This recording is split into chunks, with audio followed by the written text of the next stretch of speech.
बिस्मिल्लाहिर्रहमानिर्रहीम। अस्सलाम वालेकुम। यूट्यूब चैनल पर तारिक मतीन आपको खुश आमदीद कहता है। सबसे पहले आपसे वही दरख्वास्त कि अगर आप चाहें तो चैनल को सब्सक्राइब करें ताकि वो चीज़ें जो मैं चाहता हूँ आप तक पहुँचें वो आप तक पहुँच सकें। आज़ाद कश्मीर इलेक्शन का नतीजा तकरीबन आ गया है। गैर हतमी गैर सरकारी नतीजा आ रहा है। चैनल्स कुछ पीछे चल रहे हैं। जिस वक्त आप ये वीडियो देख रहे होंगे बड़ी हद तक चैनल्स पर भी नताइज आ गए होंगे, लेकिन अब तक का जो नतीजा आ रहा है उसके मुताबिक पाकिस्तान तहरीक इंसाफ जो है वो 24-25 सीटें जीत रही है आज के इंतखाबी मार्के के नतीजे में। तो 24-25 सीटें पाकिस्तान तहरीक इंसाफ की। पाकिस्तान पीपल्स पार्टी 10, 11, 12 सीटें यानी 10 से 12 के दरमियान नंबर होगा। मुस्लिम लीग नून 6 से 7 सीटें जीत पाएगी। ये 3 बड़ी जमातों की सूरत हाल है और हमारे सामने तकरीबन ये नतीजा जो है वो तय है और यही नतीजा प्रोबेबल था। अब अगर कोई इस पर रो रहा है, बता रहा है कि जैसे मुस्लिम लीग नून के लोग कर रहे हैं कि धांधली हो रही है, रिजल्ट रुक गया, सिस्टम बैठ गया और ये मुसलसल जारी है सिलसिला मुस्लिम लीग नून की जानिब से ट्विटर पे, सोशल मीडिया पे, टेलीविज़न चैनल्स पे, लाहौर में, लंदन में, इस्लामाबाद में, आज़ाद कश्मीर में मुस्लिम लीग नून के रहनुमा आपको जो है वो इस वक्त धांधली का रोना रोते हुए नजर आ रहे हैं। लेकिन ये तो प्रोबेबल नतीजा है। यही नतीजा प्रिडिक्ट किया गया था गैलप के सर्वे में। यही नतीजा हम आपको बता रहे थे और यही नतीजा कमोबेश यही नतीजा आया है। अब यह नतीजा क्या आया है, क्यों आया है, आज के इलेक्शन में क्या अहम तरीन चीजें हैं, इस वीडियो में हम इस पर बात करेंगे, इन तमाम चीजों पर। लेकिन इन तमाम चीजों से पहले मुझे आपसे एक बात करनी। मेरी गुज़श्ता वीडियो में मैंने आपको बताया ये जो जाहिर जाकिर जाफर है इसके बारे में, नूर मुकद्दम के कातिल के बारे में बात करते हुए इनका बिजनेस और ये जो बिजनेस है मैंने इसकी इंफॉर्मेशन आप तक देते हुए ये मुझे तस्लीम करने में कोई यार नहीं और मैं इसकी अपॉलॉजी यहां टेंडर कर रहा हूं कि मैंने गलती की और एक और बिजनेस ग्रुप, एक बड़ा बिजनेस ग्रुप जो है मैंने उससे एट्रीब्यूट कर दिया, एफिलिएट कर दिया अपनी गलती से इस शख्स को। ये एक डिफरेंट बिजनेस वेंचर के मालिक हैं, ये एक डिफरेंट बिजनेस ग्रुप के मालिक हैं और ये जो जाफर ब्रदर्स वाले हैं इनसे इनका ताल्लुक नहीं है, इनसे इनका ताल्लुक नहीं। मैं आपको बता रहा था उनकी वेबसाइट से मुख्तलिफ चीज़ें कि ये इन इन इन इन फील्ड्स में, टेक्नोलॉजी में, एग्रीकल्चर में, बायोटेक्नोलॉजी में, कंस्ट्रक्शन में, इंजीनियरिंग में, मुख्तलिफ शोबाजात में काम कर रहे हैं। तो यहाँ मैं ये तस्लीम कर लूँ कि ये इस पर काम नहीं कर रहे और इनका उससे ताल्लुक नहीं है, ये एक डिफरेंट ग्रुप है। ये गलती क्यों हुई इसकी एक रीज़न है, मैं आगे जाकर आपको बताऊँगा। लेकिन जो है अनकंडीशनल अपॉलॉजी और अपनी गलती मान लेनी चाहिए। इस ग्रुप से मुझसे 2 लोगों ने राब्ता किया, एक खातून है, एक हजरत हैं और उन्होंने बहुत ही आमतौर पर अगर ऐसी कोई चीज़ बात करे तो फौरन चढ़ दौड़ते हैं कि आपने गलती की है, आपने हमें बदनाम किया है, हम लॉ सूट फाइल कर रहे हैं, माफ़ी मांगें वगैरह वगैरह। और कई दफ़ा खुद गलत होते हैं तो भी ये करते, लेकिन उन्होंने मेरी गलती पर भी मुझसे बहुत ही पोलाइट वे में कहा कि क्या मैं इस पर एक करेक्शन कर सकता हूँ, तो इसलिए मैं ये मुझसे गलती हुई है तो फौरी तौर पर अनकंडीशनल मैंने उनको मैसेज में भी बता दिया और उसकी रीज़न भी बता दी। एक रीज़न है उसके पीछे। तो बहरहाल ये अनकंडीशनल अपॉलॉजी मुझे करनी थी, तो यहां मैं अपॉलॉजी टेंडर करने के बाद आगे बढ़ते। ये जो आज़ाद कश्मीर का इंतखाब है ये पाकिस्तान तहरीक इंसाफ क्यों जीती है इसकी बात करें या मुस्लिम लीग नून क्यों हारी है इसकी बात करें। देखिए, इससे पहले कि आपको ये समझना है कि आज़ाद कश्मीर का इंतखाब पाकिस्तान तहरीक इंसाफ क्यों जीती है, ये जान लीजिए, आसान हो जाएगा आपके लिए कि पिछला इंतखाब आज़ाद कश्मीर में मुस्लिम लीग नून क्यों जीती थी, उससे पिछला इंतखाब पाकिस्तान पीपल्स पार्टी क्यों जीती थी। मैं पाकिस्तान तहरीक इंसाफ का क्रेडिट यहां पूरी जिम्मेदारी के साथ कम कर रहा हूं, पूरी जिम्मेदारी के साथ में पीटीआई का क्रेडिट यहां कम कर रहा हूं। जो इमरान खान साहब की शख्सियत है उस पर लोग जो हैं वो बड़े भरपूर अंदाज में यकीन रखते थे, लेकिन मैं पूरी पाकिस्तान तहरीक इंसाफ की जो इलेक्शन कैंपेन है जो अली अमीन गंडापुर ने, खासतौर पर मुराद सईद ने और बाकी लोगों ने चलाई, उसका क्रेडिट मैं आपको साफ बता रहा हूं, कम कर रहा हूं। ये माइंडसेट है, लोग देखते हैं वहां पर ये ट्रेंड रहा है कि जिसकी इस्लामाबाद में हुकूमत है उसकी हुकूमत वहां बनती है। पीपल्स पार्टी की हुकूमत बनी थी, फिर उसके बाद मुस्लिम लीग नून की हुकूमत बनी और अब इसी तरह से पाकिस्तान तहरीक इंसाफ की हुकूमत आज़ाद कश्मीर में बन रही है। लेकिन अहम तरीन क्या है जिससे मुस्लिम लीग नून को सबक हासिल करने की ज़रूरत है? अहम तरीन यह है कि मुस्लिम लीग नून की जो कैंपेन थी वो इलेक्शन कैंपेन नहीं थी, वो नफरत पर मबनी कैंपेन थी। मरियम नवाज शरीफ साहिबा ने आजाद कश्मीर की बात ही नहीं की। उनकी तो जमात की वहां हुकूमत रही, नाकाम हुकूमत रही।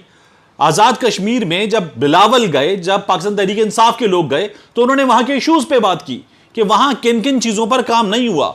और मरियम नवाज शरीफ साहिबा जो हैं वो वहां के इश्यूज पर बात करने के काबिल नहीं थी, क्योंकि उनकी जमात ने डिलीवर नहीं किया वहां पर पिछले 5 बरसों में। तो इसको कैश किया बिलावल भुट्टो जरदारी ने, इसलिए आज वो दूसरे नंबर पर हैं। पाकिस्तान तहरीक इंसाफ ने, मरकज में भी हुकूमत थी, इन चीजों को कैश भी किया और आज पाकिस्तान तहरीक इंसाफ पहले नंबर पर है। मरियम नवाज शरीफ साहिबा की आजाद कश्मीर इलेक्शन में कैंपेन इमरान खान के गिर्द घूम रही थी, नवाज शरीफ कर रही थी। उन्होंने इलेक्शन इश्यूज पर, आम आदमी के इश्यूज पर बात ही नहीं की, वो आम आदमी से कनेक्ट ही नहीं कर पाई। मरियम नवाज शरीफ साहिबा ये समझ रही थी कि मियां दे नारे वजने, ये गाना सुनाकर वो लोगों के वोट ले लेंगी। लोग जलसे में आ जाते हैं, लोग उस माहौल में आकर रक्स कर लेते हैं, लोग अप्रिशिएट कर देते हैं, लेकिन लोगों को हल चाहिए, लोगों को रेलेवेंस चाहिए, लोग बात करें, अपने इश्यूज पर बात सुनना चाहते हैं। मरियम नवाज शरीफ साहिबा की बात वो बात थी नहीं। वैसे भी मैंने आपसे कहा कि डेप्थ भी नजर नहीं आएगी आपको। मरियम नवाज शरीफ साहिबा की गुफ्तगू में आपको तारीखी हवाले नजर नहीं आएंगे, आपको किताबी रेफरेंसेस नजर नहीं आएंगे, क्योंकि मरियम नवाज शरीफ साहिबा की तकरीर कोई और लिखता है, वो डिलीवर कर देती हैं, पढ़ के डिलीवर करती हैं, और ये चीज उनको विरसे में मिली है और उसमें आपको कभी भी डेप्थ नजर नहीं आती। इससे पहले भी उनके बड़ों में भी डेप्थ नजर नहीं आती। शहबाज शरीफ में किसी हद तक नजर आती है, क्योंकि वो किताब पढ़ने के शौकीन हैं, अशार पढ़ते हैं, किताब पढ़ते हैं, तारीखी हवाले दे लेते हैं शहबाज शरीफ साहब।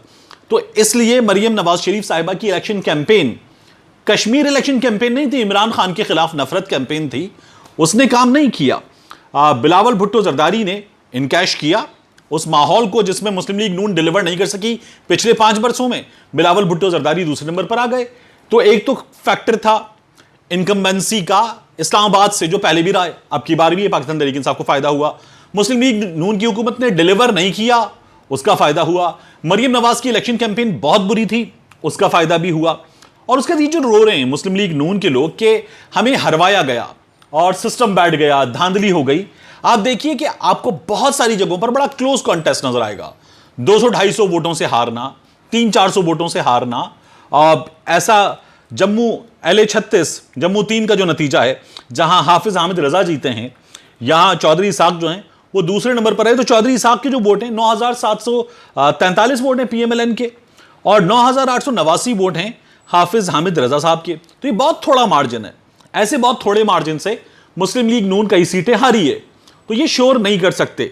अच्छा, ये जो कर रहे थे तरीका वारदात क्या है, ये इन्होंने 2018 के इलेक्शन में भी किया था, अब भी ये यही कर रहे हैं।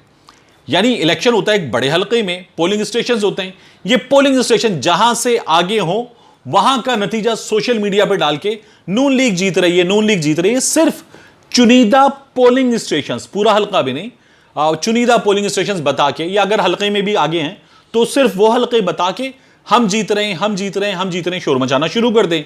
और जब पूरे पूरे नतीजे आए तो आप कहें हम तो जीत रहे थे, हम तो बता रहे थे मुसलसल, पिछले 1 घंटे से हम बता रहे थे कि हम जीत रहे हैं, अब हमें हरवा दिया गया है। एक बात।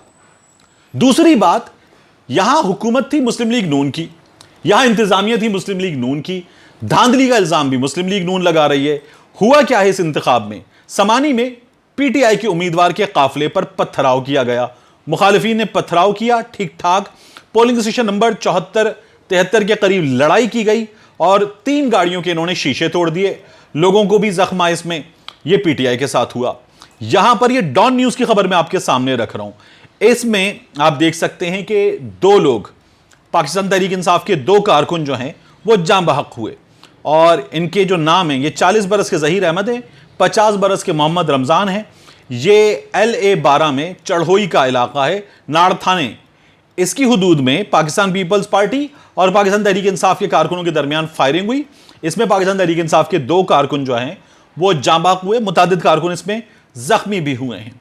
तो ऐसे वाकयात पेश आए हैं। मरियम नवाज शरीफ साहिबा बात कर रही थी यहाँ पर कि फौज से वो सवाल करती हैं, जनरल बाबर इफ्तिखार से सवाल करती हैं, फौज पर उन्होंने बात की। यहाँ 4 फौजी जो हैं वो शहीद हुए हैं। ये पाक फौज की गाड़ी जो है एक जगह ड्यूटी पर जाते हुए खाई में गिरी है, और इसमें 4 फौजी शहीद हुए। सिविलियन ड्राइवर था इस गाड़ी का भी। वो जो मरियम नवाज शरीफ साहिबा ने तस्वीर ट्वीट की थी उसमें भी सिविलियन ड्राइवर था। तो सिविलियन ड्राइवर, 3 जवान जो है इसमें जख्मी भी हुए हैं और 4 अफराद जो हैं उसमें शहीद हुए हैं। तो ये तमाम वाक़यात इस इंतखाब में हुए हैं। अब पाकिस्तान तहरीक इंसाफ जो है वो 24-25 सीटें जीत रही है। फिर उसके बाद ये 45 सीटें हैं जिन पर बराह रास्त इंतखाब है।